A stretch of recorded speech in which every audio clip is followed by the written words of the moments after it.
बहुत छोटी थी जब से मैंने ये सीख लिया था कि ये चीज़ ठीक नहीं है।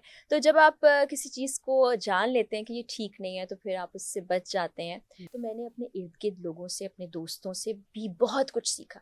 उस तरह एप्रिसिएशन नहीं होती थी जैसे आज के बच्चों को जो हाँ। मौके मिल रहे हैं, जितना उनको एप्रिशिएट किया जाता है, जितना उनके पास सब होता है। अस्सलाम वालेकुम दोस्तों, मैं हूं नबीहा एजाज। उम्मीद करती हूँ आप लोग खैर आफियत से होंगे, अच्छी सेहत में होंगे, ठीक ठाक होंगे। अच्छा, कभी कभी ऐसे दिन आते हैं कि हम परेशान हो जाते हैं, हमारा दिल एवी बगैर किसी वजह के भारी हो जाता है। ऐसे में हमें ज़रूरत होती है किसी एक अच्छे दोस्त की, किसी एक अच्छे खूबसूरत से रिश्ते की, जिससे हम बात करते हैं तो हमारी सारी थकान दूर हो जाती है।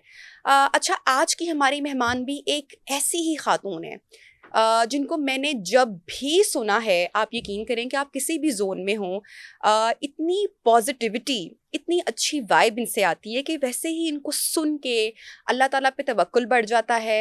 आपका अगर कोई बोझलपन है वो दूर हो जाता है, अगर नेगेटिविटी है तो वो पॉजिटिविटी में तब्दील हो जाती है। वैसे तो इनका और मेरा ताल्लुक बड़ा पुराना है, मीडिया जब मैंने ज्वाइन किया था तब से मैं इनको जानती हूँ, और एक बड़ी प्यारी इंसान है। मीडिया की अगर इनकी जर्नी की बात की जाए तो ये वो खातून है जिन्होंने मीडिया इंडस्ट्री में, न्यूज़ इंडस्ट्री में अपना लोहा मनवाया है, अपनी पहचान बनाई है। बहुत ही मेहनती खातून है और एक बहुत ही अच्छी खूबसूरत इंसान है। हमारे साथ आज के प्रोग्राम में इन कॉन्वर्सेशन है, किसी तारुफ की मोहताज नहीं है, फरा इकरार साहिबा। अस्सलाम वालेकुम। वालेकुम अस्सलाम। इतनी प्यारी-प्यारी बातें तुमने कर दी हैं। अब वो जब इतनी अच्छी बातें हो जाए ना तो आप पे बड़ा बोझ आ जाता है, बड़ी ज़िम्मेदारी आ जाती है। नहीं, बिल्कुल बोझ नहीं है, और ट्रस्ट मी, मैंने जब भी आपको सुना है मैंने हमेशा आपको मैसेज भी किया है, मुझे बड़ा अच्छा लगता है। और मैं इस प्रोग्राम के आगाज़ से पहले भी बात कर रही थी कि बहुत कम लोग हैं, और ये ऐसा नहीं है कि आप आज मेरे शो में हैं और मैं ये बात कह रही हूँ, मैं अक्सर आप अपनी टीम से भी जिक्र करती हूँ, और जब मैं सुनती हूँ तो मैं अपने हस्बैंड से भी, कि बहुत कम लोग ऐसे हैं जो कि दिल से बात करते हैं और जिनकी बात दिल में उतरती है। फरा, आपकी रूह वैसी है, और ये thank you so compliment much, आपको बहुत ये शुक्रिया। लेना पड़ेगा। अच्छा, थैंक मुझे ये यू सो मच। बताइएगा कि ये जो मिजाज का ठहराव है, अ, ये शुरू से ही ऐसा है या वक्त के साथ आपने फरा सीखा है? एक्चुअली गुस्सा मेरी जीन्स में है। मेरे वालिद अल्लाह ताला उन्हें जन्नत नसीब करे, आमीन। वो थोड़े गुस्सा करने वाले थे। मेरी अम्मा थोड़ा गुस्सा करने वाली थी, तो मैं जब घर में देखती थी कि कोई चीज़ ख़राब हो रही है तो उसका बायस गुस्सा मुझे नज़र आता था। हम्म। तो मैंने ये सीखा कि ये चीज़ अच्छी नहीं है, क्योंकि कुरान पाक में भी कहा है गुस्सा हराम है। हम्म। गुस्से में जो चीज़ की जाती है वो ख़राबी की तरफ ही जाती है। आप इमोशनल पीक पर होते हैं तो उसको आपको थोड़ा कंट्रोल करके चलना है, ये इंसान का दुश्मन है। तो वहाँ से मैं बहुत छोटी थी जब से मैंने ये सीख लिया था कि ये हम्म। चीज़ ठीक नहीं है।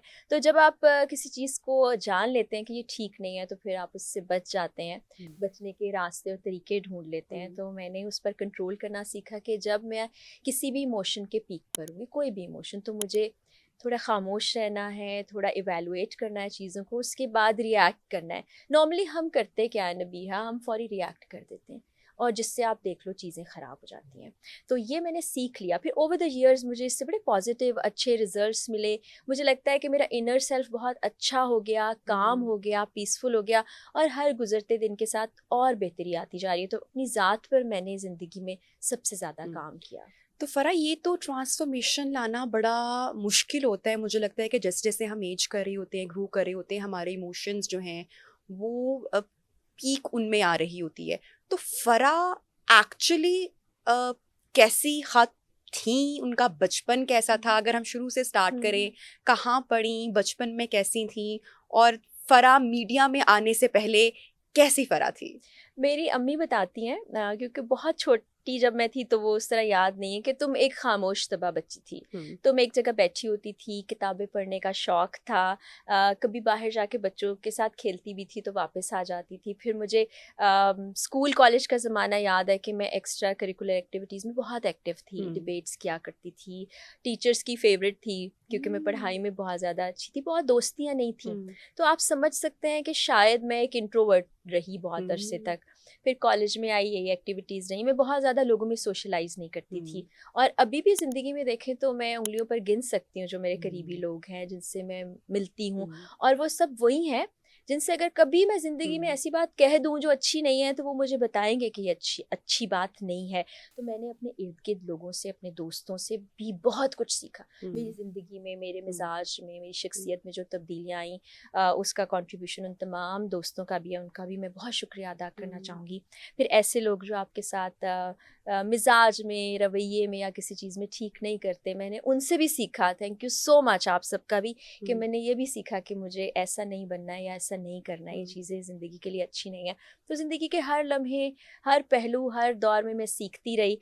तो वो मिज़ाज की कुछ चीज़ें हिस्सा थीं, कुछ मैंने बना लिया, कुछ सर्कमस्टेंसेस ऐसे थे हुँ, कि मैंने अम्मा को काम करते देखा तो ज़िम्मेदारी महसूस की। हुँ, घर में सबसे बड़ी थी, छोटे बहन-भाई थे, हुँ। तो बड़ी फैमिली थी? हम लोग 5 बहनें और 1 भाई हैं, तो हुँ, मैं थी पहले, जो मुझे थोड़ा याद है, फिर छोटी बहन हुई, फिर छोटे बहन-भाई सारे हुँ, हुए, तो वो मेरे सामने ही थे।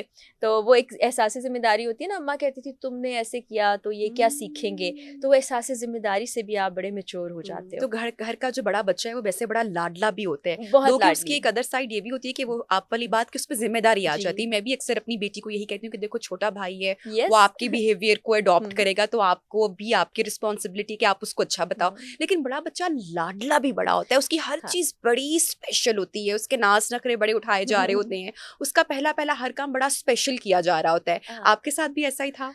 शुरू में ऐसा ही था, फिर हुँ, चूँकि पेरेंट्स साथ नहीं थे तो थोड़ा वो वक़्त मुश्किल था। कुछ ज़्यादा याद नहीं है ऐसा कि बहुत सेलिब्रेशंस होती हों, बहुत हुँ। वो होता हो। वक़्त भी और था थोड़ा-सा वो हाँ, हाँ। उस तरह एप्रिसिएशन नहीं होती थी जैसे हुँ। आज के बच्चों को जो हाँ। मौके मिल रहे हैं, जितना उनको एप्रिशिएट किया जाता है, जितना उनके पास सब होता है।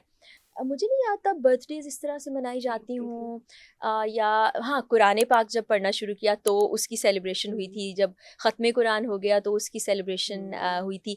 रिवायात थोड़ी हुँ, चेंज थी, वो हुँ। 90s के किड्स हाँ, वो वाली बातें गुड्डा-गुड्डी का चले जाए खेल ना। होता था, मुझे यस। याद है बर्थडेज़ पे अम्मा वो टोपी पहना दिया करती थी, मैं तो वो बर्थडेज़ की पिक्चर हुँ, अपनी दिखाती भी नहीं किसी को और बर्थडे गिफ्ट में मुझे आज तक नहीं भूलेगा कि टक का डब्बा गिफ्ट में आया था और तब वो ही इतना अच्छा लगता था।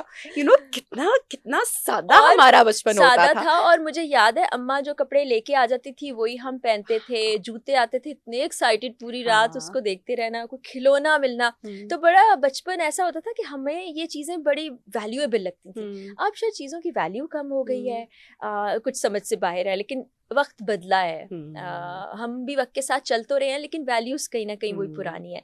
तो फिर पढ़ाई कर ली, पढ़ाई के साथ ही मैंने काम हुँ। शुरू कर दिया था कुछ ना कुछ।